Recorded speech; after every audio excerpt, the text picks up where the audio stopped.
রব্বুল আলামিন মহাগ্রন্থ আল কোরআনুল কারীমের পবিত্র এক আয়াতের মধ্যে আল্লাহ বর্ণনা করেন,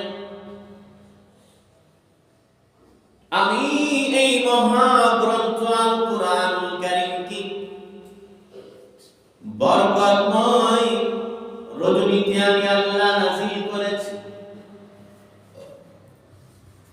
এই মহাগ্রন্থ আল কোরআনুল কারীমকে আমি আল্লাহ একটি বরকতপূর্ণ রাতে লাউহে মাহফুজ থেকে দুনিয়ার আসমানের উপর আমি আল্লাহ সেই কোরআনকে নাযিল করেছি। সেই বরকতপূর্ণ রাতটি কোনটি?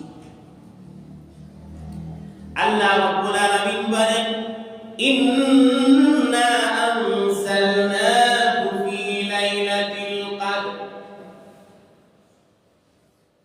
সেই বরকতপূর্ণ রজনী হলো লাইলাতুল কদর। সেই রজনীতে আমি আল্লাহ মহাগ্রন্থ আল কোরআনুল কারীম নাযিল করেছি। আল্লাহ পাক কোরআনুল কারীমের মধ্যে বলেন, ফিহা ইফরাকু কুল্লু আমরিন হাকীম। এবং সেই বরকতপূর্ণ রজনীতে আমি মানুষের ভাগ্য নির্ধারণ। সেই বরকতপূর্ণ রজনী কোনটা? লাইলাতুল কদর। আর সেই রাত্রিতে আমি কোরআন নাযিল করেছি এবং ওই রাত্রিতে আমি মানুষের ভাগ্য, পৃথিবীর জমিনে কে কতদিন বাঁচবে, পৃথিবীর জমিনে আমি আল্লাহ কতগুলো মানুষ পাঠাইব, পৃথিবীর জমিন থেকে আমি আল্লাহ কতগুলো মানুষ নিয়ে যাব, পৃথিবীর জমিনে আমি আল্লাহ কি ফসল ফলাবো, পৃথিবীর জমিনে আমি আল্লাহ কেমন ভাবে সূর্য উদিত করব, বৃষ্টি কয়দিন দিব, রৌদ্র কয়দিন দিব, মানুষের মাঝে কতদিন শান্তি রাখবো, কতদিন অশান্তি থাকবে। মহান আল্লাহ রাব্বুল আলামিন ওই কদরের রাত্রিতে আল্লাহ রাব্বুল আলামিন নির্ধারণ করে দেয়।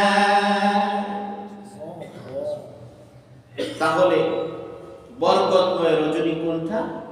লাইলাতুল কদর।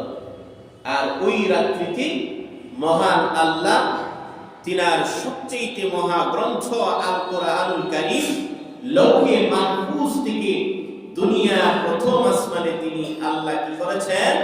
নাযিল করেছেন। আমরা যদি এবার হাদিসের দিকে লক্ষ্য করি, রাসূল করিম সাল্লাল্লাহু আলাইহি ওয়াসাল্লামের হাদিসের দিকে যদি লক্ষ্য করি, আল্লাহর নবী বিশ্বনবী বলেন, বরকতময় রজনী হলো লাইলাতুল বারাত। বরকতময় রজনী কোনটা? লাইলাতুল বারাত, যাকে শবে কদর বা শবে বরাত বলা হয়। ভাগ্য রজনী হাদিসের ভাষায় লাইলাতুল নিসফি মিন শাবান, ফার্সিতে বলা হয় শবে বরাত, বাংলাতে বলা হয় ভাগ্য রজনী, মুক্তির রজনী। তাহলে আবার প্রশ্ন হলো, আল্লাহ বললেন যেই রাত্রিতে আমি কোরআন নাযিল করেছি ওই রাত্রিতে আমি মানুষের ভাগ্য বন্টন করি। রাসূল বলেন লাইলাতুল বারাত হলো মানুষের ভাগ্য রজনী। ওই রাত্রিতে আল্লাহ রাব্বুল আলামিন ভাগ্য নির্ধারণ করেন।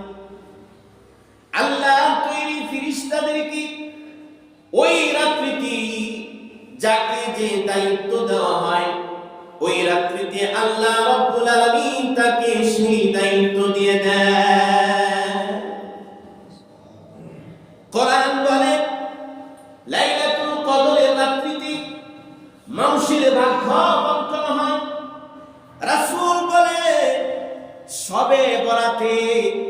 মানুষের ভাগ্য বন্টন হয়, তাহলে আল্লাহর কথা এবং হাদিস রাসূলের কথার মধ্যে দেখা যায় একটা অমিল পাওয়া যায়, ঠিক কিনা?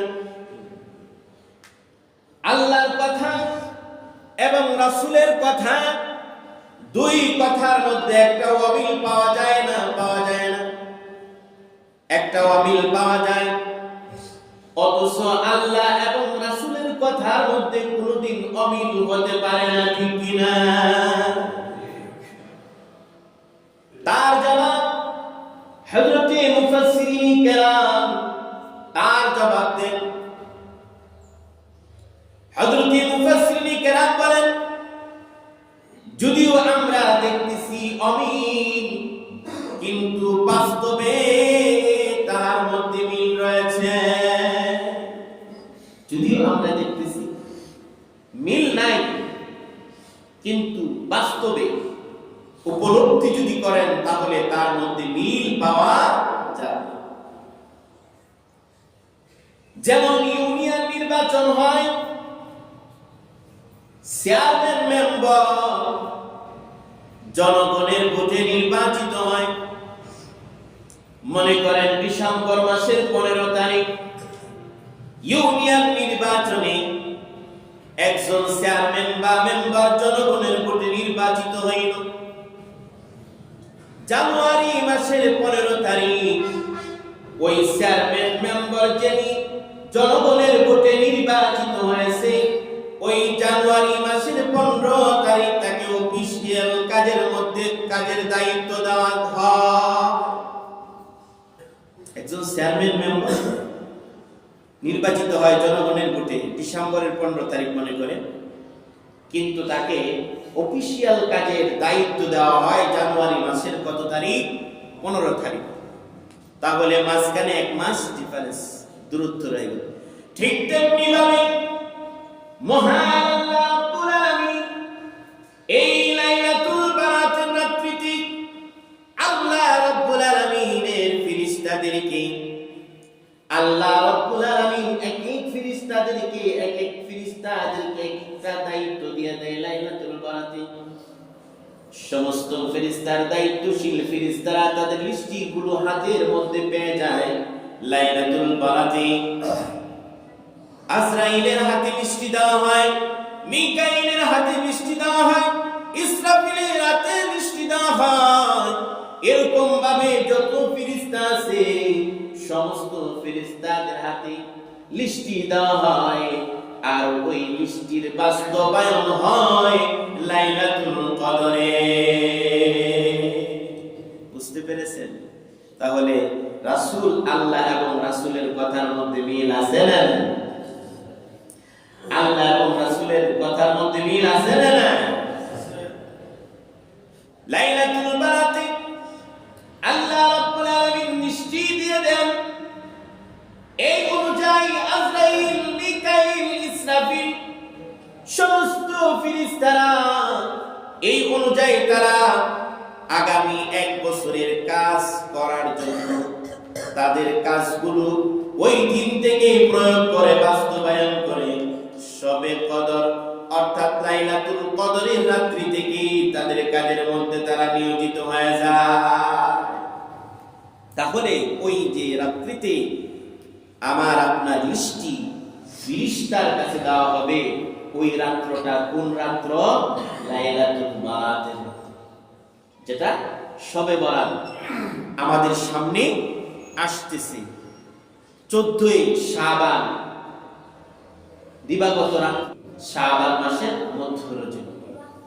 আল্লাহ নবী বিশ্বনবী হুজুর আকরাম সাল্লাল্লাহু আলাইহি ওয়াসাল্লাম বলেন, ইন্নাল্লাহা লা ইয়াত্তালিউ ফি লাইলাতিন নিসফি মিন শাবান ফায়াগফিরু লিজামি'i খালকিহি ইল্লা লিমুশরিকিন আও মুশাকিন। আল্লাহ নবীর শান হুজুর আকরাম সাল্লাল্লাহু আলাইহি ওয়াসাল্লাম ওয়াসাল্লাম বলেন, মধ্য রজনী, শাবান মাসের মধ্য রজনীতে আল্লাহ রাব্বুল আলামিন তিনি তিনার সৃষ্টিগত মাখলুকের প্রতি তিনি দৃষ্টি দেন। তিনি তিনার সৃষ্টিগত মাখলুকের প্রতি দৃষ্টি দেন এবং তিনি বলেন, ফায়াগফিরু লিজামি'i খালকিহি ইল্লা লিমুশরিকিন আও মুশাকিন। আল্লাহ রাব্বুল আলামিন ওই রাত্রিতে গণহারে পৃথিবীর সমস্ত মানুষগুলোকে আল্লাহ রাব্বুল আলামিন সাধারণভাবে ক্ষমা করে দিবে। খুশি হন? খুশি হন? খুশি হইলে তো সুবহানাল্লাহ আওয়াজটা আসতে না, শয়তান শুনবে। সুবহানাল্লাহ, আলহামদুলিল্লাহ, আল্লাহু আকবার। আল্লাহ রাব্বুল আলামিন ওই দিন পৃথিবীর সমস্ত মানুষগুলোকে সাধারণভাবে ক্ষমা করে দিবেন, কিন্তু যারা মুশরিক তাদেরকে আল্লাহ রাব্বুল আলামিন ওই দিন রাতে ক্ষমা করবেন না। ইল্লা লিমুশরিকিন আও মুশাকিন, মুশরিক এবং অহংকারী যদি নামাজি হয়, অহংকারী যদি তাহাজ্জুদ গুজারি হয়, অহংকারী যদি হযরত আসওয়াদে ধরে চুমন খেয়েও থাকে, যদি তার মধ্যে অহংকার থাকে, আল্লাহর নবী বিশ্ব নবী বলেন ওই দিন রাত্রি অহংকারীর দোয়া, অহংকারীর দরখাস্ত আল্লাহর দরবারে মঞ্জুর হবে না। অতএব তাকে আল্লাহ রাব্বুল আলামিন ক্ষমা করবেন না। অহংকারী এবং হিংসু, যাদের মধ্যে অহংকার আছে, যারা হিংসু, সমাজের মধ্যে এক শ্রেণীর মানুষ আছে না, টাকার গরমে হিংসায় নিজে ফুইলা কি হুতুম পেঁচার মতো হয়ে থাকে, কথা বলে না, আছে না নাই? ওই হিংসুককে, ওই অহংকারী কি মহান আল্লাহ রাব্বুল আলামিন ওই দিন রাতে আল্লাহ তাআলা মাফ করবেন না। কারণ অহংকার করেনওয়ালা কে? একজন, তিনি কে? আল্লাহ। আল্লাহ বলেন, অহংকার হলো আমার গায়ের চাদর, এই চাদরকে যারা নিয়ে টানা হেসরা করবে, অহংকার হলো পতনের মূল, ঠিক কিনা? তাহলে ওই রাষ্ট্রে অহংকারী এবং হিংসুকে আল্লাহ পাক ক্ষমা করবেন না। দেখবেন অনেক সময় অনেক মানুষ তার স্টলে চা খাইতে গেছে, একজন গরিব মানুষ আসছে, অহংকার করলো না, হিংসা করলো। হতে পারে তুমি যেই মানুষটাকে তুমি তাড়িয়ে দিচ্ছ, ওই মানুষটা মহান আল্লাহ তাআলার কাছে দামি, ওই মানুষটা মহান আল্লাহর কাছে জান্নাতি, ওই মানুষটা আল্লাহর কাছে প্রিয়। যেই মানুষটাকে তুমি তাড়াচ্ছ, ওই মানুষটাকে তাড়ানোর কারণে মহান আল্লাহ তোমার প্রতি বেজার হয়ে গিয়েছে। তাহলে এই রাত্রিতে মহান আল্লাহ রাব্বুল আলামিন সকলকে সাধারণভাবে ক্ষমা ঘোষণা করে দিয়েছেন। এই রাত্রটা বরকতপূর্ণ না? তাহলে এই রাত্র যেহেতু বরকতপূর্ণ, এই গোটা মাসটাই বরকতপূর্ণ। এই রাত্রটা যেহেতু বরকতপূর্ণ, কারণ জামাইয়ের সাথে যারা যায়, জামাইয়ের সম্মানের কারণে, জামাইয়ের সাথে যত বরযাত্রী যায়, সকলেই কি সম্মানী না অসম্মানী? এই রাত্রির কারণে গোটা মাস সম্মানিত হয়ে গিয়েছে। আল্লাহর নবীকে প্রশ্ন করা হলো, ইয়া রাসূলুল্লাহ, ও নবীজি, আপনি এই শাবান মাসে কেন এত বেশি রোজা রাখেন? নবীজি গো, আপনি শাবান মাসে এত বেশি কেন রোজা রাখেন? রাসূল আমার বলেন, আমি এই জন্য এই মাসে বেশি রোজা রাখি, কারণ এই মাসে প্রত্যেক দিন কন্টিনিউর প্রত্যেক দিন বান্দার বনি আদমের আমলনামা সমূহ আল্লাহর দরবারে পৌঁছে যায়। এই মাসে প্রত্যেক দিন মানুষের আমলগুলো, আজকে আপনি সারাদিন যা আমল করবেন, যা ইবাদত বন্দেগী করবেন, সন্ধ্যার সময় এই আমলগুলো উপরের দিকে উঠবে। আইয়ারফাউ আমালুহু বনি আদম ইলা আল্লাহ, মানুষের আমলগুলো এই শাবান মাসের প্রত্যেক দিন মানুষের আমলগুলো কার কাছে যায়? আল্লাহর কাছে যায়।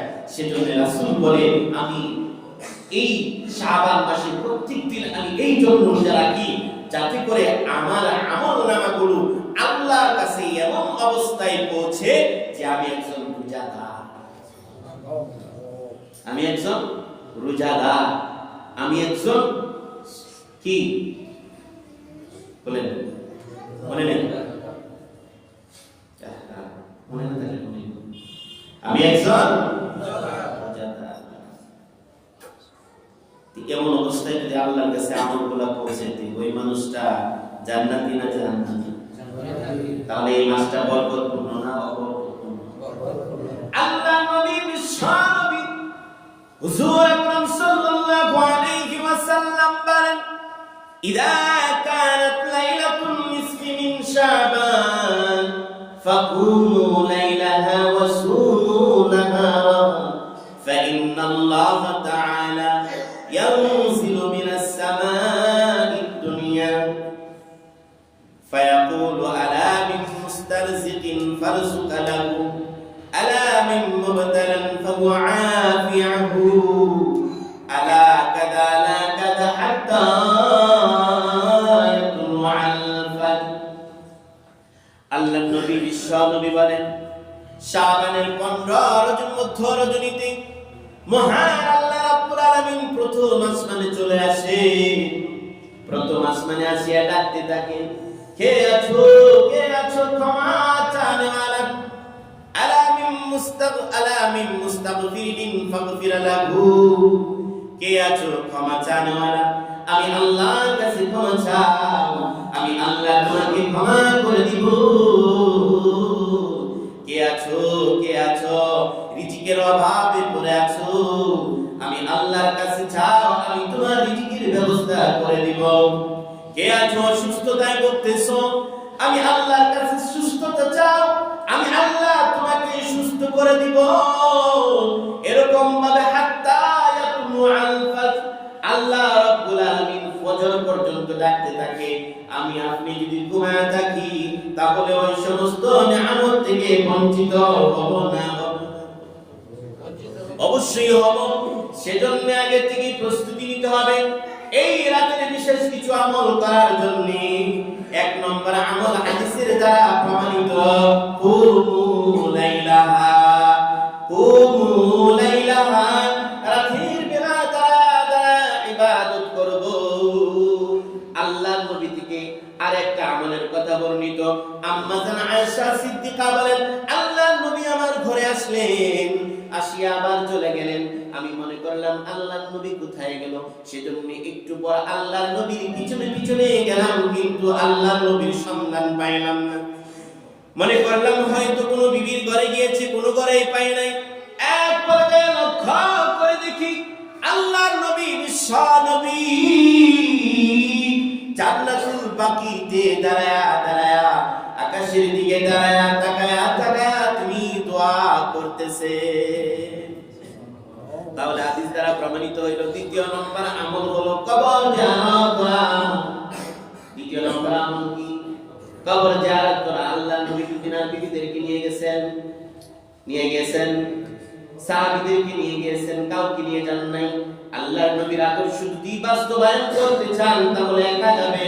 ওই দিন রাতে ব্যানগাড়ির উপর সওয়ার হইয়া আতশবাজি কইরা মোমবাতি জ্বালায়া আগরবাতি জ্বালায়া কখনো যাব না কোনো মাজারে, কোনো কবরে, ঠিক কিনা? তাহলে দ্বিতীয় নম্বর আমল হলো একা একা কবর জিয়ারত করব। তৃতীয় নম্বর আমল হলো ওয়াসুমু নাহারাহা, আমরা দিনের বেলায় কি করব? রোজা রাখব। দিনের বেলায় কি করব? রোজা রাখবো। কয়টা রোজা রাখবো? একটা। হাদিস দ্বারা প্রমাণিত কয়টা? আর ওই রাত্রিতে কোনো নির্দিষ্ট কোনো ইবাদত নাই। হুজুর 12 রাকাত নামাজ পড়ব না 20 রাকাত পড়ব, এরকম কোনো নির্ধারিত আমল নাই। যত পারেন আপনি ইবাদত করবেন, তবে মসজিদে নয়, ঘরের ভিতরে করবেন। কোথায় করবেন? কারণ আল্লাহর নবী বলেন, তোমরা তোমাদের ঘরকে কবরস্থান বানাও না, কারণ কবরের ভিতর কোনো ইবাদত হয় না, ঘরের ভিতর কোনো ইবাদত হয় না। মসজিদ হলো শুধু ফরজ নামাজের জন্য, আর বাকি ইবাদতগুলো আমরা কোথায় করব? ঘরে করব। যদি বলি হুজুর ঘরে তো সময় নাই, ঘরে তো বিশৃঙ্খলা, ঘরে তো সমস্যা, ঘরে আমার মন একসুই হয় না, তাহলে আপনার জন্য মসজিদের দরওয়াজা 24 ঘন্টা ওপেন, ঠিক কি না? তাহলে ওই রাত্রিতে ইবাদত করব, দাঁড়ায় দাঁড়ায় ইবাদত করব, কবর জিয়ারত করব, পরের দিন কি করব? রোজা রাখব। আর এই তিনটা কাজ করতে গিয়ে আমরা ইসালে সওয়াব করব। আল্লাহ, আমরা ইসালে সওয়াব করব, মুরব্বিদের নামে দান খয়রাত করব। সবচেয়ে বড় দান হলো আপনার পিতা মাতাকে ওই দিন হাদিয়া দিবেন। সবচেয়ে বড় দান, এর চেয়ে আর কোনো বড় দান নেই। আপনার পিতাকে, আপনার মাকে, আপনার গরিব ভাইকে, যদি তারা গরিব থাকে তাদেরকে হাদিয়া দিবেন। আপনার প্রতিবেশী, এর চেয়ে পৃথিবীর জমিনে আর কোনো বড় দান নাই। আল্লাহ